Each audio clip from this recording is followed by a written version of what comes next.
In fact, it is very difficult to predict or forecast, to draw conclusions from what Trump said, because we have heard so much all.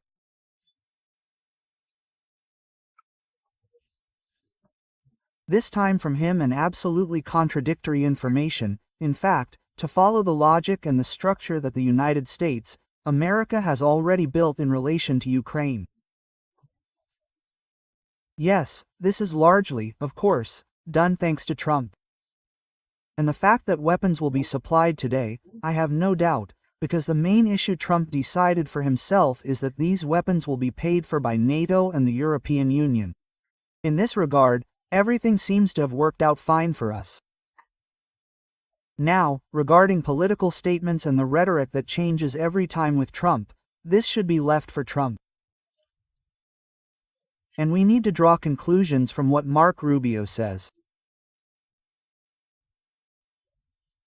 Here's a person who actually expresses very consistently, very precisely expresses the position of the United States of America in relation to Russia, to Putin.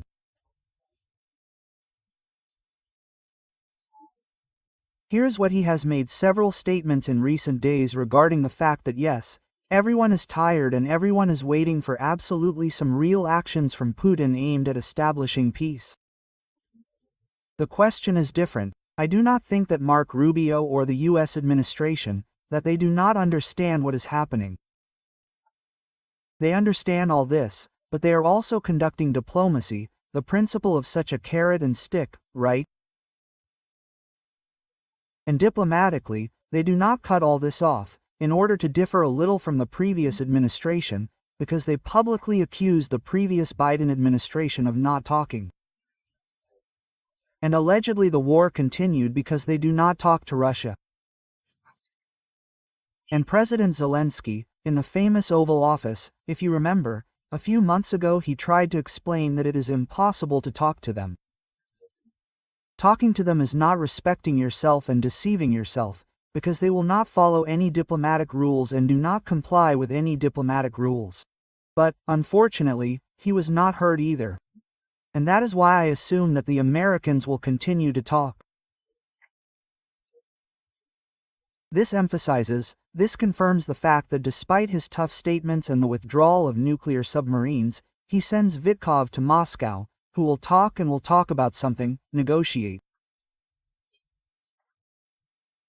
Well, the question is that no matter what they do, whoever they send, no matter how they try to convince Putin to stop the war, he cannot do it. Firstly, he is not independent enough to do it. Secondly, for him it will be the end of his political, not only political, but also physical life. Even if they take him away from the political arena, how do they do it? They write off a person, give him new documents, he lives, but supposedly he is no longer there. He either died, or was killed, or something. This has been practiced since the Second Chechen War. They began to introduce these regulations. They would bring out their agents, then write him off, and it would turn out that these people were alive and living in some other places. So, that's how they brought them out. And this method is applicable today both to politicians and to the establishment of the Russian establishment. I think it's not for nothing that we've been hearing for the last 6 months or a year that Putin has died and is in the refrigerator. Solovey, who talks about this, is in Moscow. No one is persecuting him and he is allowed to make such statements. What do I mean? I'm not going into any conspiracy theories, knowing this system, that they may be preparing such an option, but this is not today, because they believe that they are winning this war, they are successful on the front line, they are successfully moving forward. And in this situation, in principle, Putin clearly and openly stated, "Why should I stop the war, since everything is going well for me?" And, of course, the most important question is that Putin cannot do this, because, having stopped the war, if he remains, he becomes the persecuted. Criminal cases have been brought against him, the International Criminal Court and other military tribunals, which have been established, created for the prosecution of Putin and war crimes. All this should start working at the moment when the war stops. And in this situation, of course, Putin cannot stop the war. Here's another question. Here's what now, in addition to this changed rhetoric, tough, what will the United States of America do regarding capital sanctions, and regarding the supply of weapons, and what kind of weapons, and what quantity of these weapons will they deliver to Ukraine in order to resolve the issue of long-term peace? Long-term peace is possible only in a situation if Russia suffers a military defeat. And in Ukraine. And only after that will it be possible to talk about the transformation of Russia into some other legal state, about the fact that Russia has ceased to be a threat to the entire civilized world. It says that Russia and Ukraine have defined their relations in the long term. Yes, reconciliation is a long process, a very long process between Ukraine and Russia. We are not talking about reconciliation, about a truce and a cessation of military actions. Yes, it will happen sooner or later. Either Russia will have to be punished for all the actions they have committed, or Ukraine must completely capitulate and cease to exist as a state, a sovereign, independent state. The second option, it seems to me, is absolutely unacceptable for either the European Union or the United States of America, not to mention Ukraine, which will never come to terms with such a position and such a statement. But in order for the second option to exist, it is necessary to arm and support Ukraine in all respects.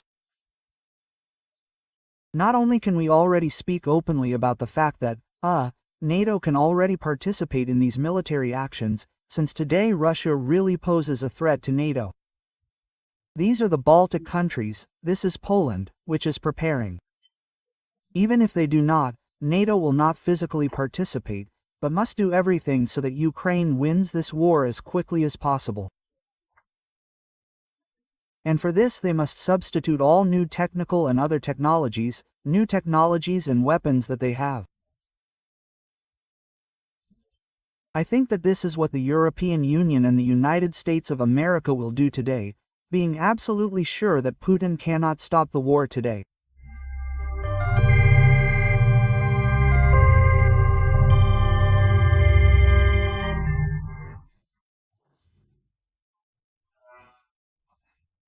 Ukrainian President Trump, having voiced the preparation of his war with Putin in Alaska, is very far from this war, which is on our land against our people, which will not end without us, without Ukraine.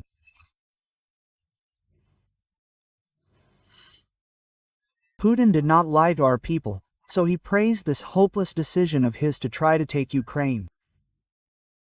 This is why you shouldn't call the Ukrainians a pardon. I believe in our people, because the Ukrainians are strong, the Ukrainians are stealing their wealth and standing on the side of Ukraine during the hour of war. Well, those who know from Russia why they will do evil. Of course, we didn't know how the city grew beyond the Zheroble. The Ukrainian people deserve peace, but all partners strive to understand that there is such a worthy world. This war needs to end and Russia may end. The due has begun and the delay is not hearing any deadlines and the problem itself is not anything else. The answer to Ukrainian territorial nutrition is already in the Constitution of Ukraine. We won't be able to get past this. The Ukrainians will not give their land to the occupier. Ukraine is ready for real decisions that can bring peace. Whatever the decisions are against us, whatever the decisions are like without Ukraine, at the same time the decisions are against the world. There's no reason to stink. This is a dead decision. There's no mention of the stench. And we all need a real living world, which people will respect. We are ready, together with President Trump and together with our partners, to work for the sake of the real and problematic world. The world, which will not fall apart through the borders of Moscow. I thank all our people for what we do together. Ukraine. Thank you to our soldiers for those who preserved our independence. Stay calm. This is our land. We are Ukraine. Glory to Ukraine. The Ukrainian people are suffering very serious losses. Every day, every hour of the war. But to our great regret, the reality is that very few people in the world are interested in stopping this war, to our great regret. And therefore, it seems to me that the war will continue until there is revenge and the armed forces of Ukraine go on the offensive and liberate the occupied territories. And this is possible, this is really possible. And I think that everyone who is observing this process today is thinking in this direction and in this vein. But these secondary sanctions, the third, the fourth, to our great regret, this will not work. China has clearly declared its interest in continuing the war. Rhetoric is one thing, but deeds and actions, as China does, are obvious.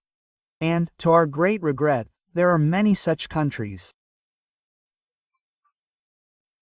Even the European Union is not ready today to stop the war on Trump's terms, which he put forward, leaving the occupied territories for Russia, recognizing Crimea as Russian. This is what Trump offered Putin. Even in this situation, Putin could not stop this war. And, of course, the European Union understands that if today the war is stopped at these points, at these positions, in fact, for the rest of the world this is a defeat. Well, Putin cannot do this, because he promised too much to his cattle population. He promised a lot. He promised that there would be no Ukrainian state, that there would be no Ukrainians as an ethnic group. But this is not impossible to allow in today's conditions. And the European Union and other interested countries will not allow this so that Ukraine can survive as a state. Therefore, Putin cannot stop the war. And, unfortunately, everything is developing in such a way that the war will continue until the goals of this military campaign are achieved. This is for Ukraine. I am talking about Ukraine, not about Russia and not about their goals and not about their tasks that they have set. This is the liquidation of the state for Ukraine. It is to defend its territorial integrity, sovereignty and to join and integrate into European structures, both the military bloc and the economic one, both the European Union and the NATO bloc.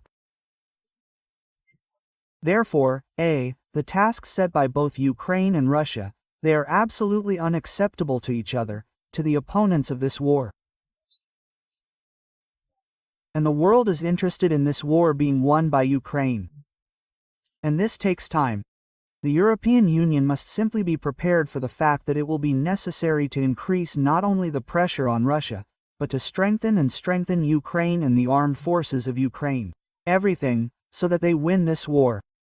And sanctions are not there. All this is good, it will be somehow, but this will not be a decisive issue for achieving peace in Ukraine.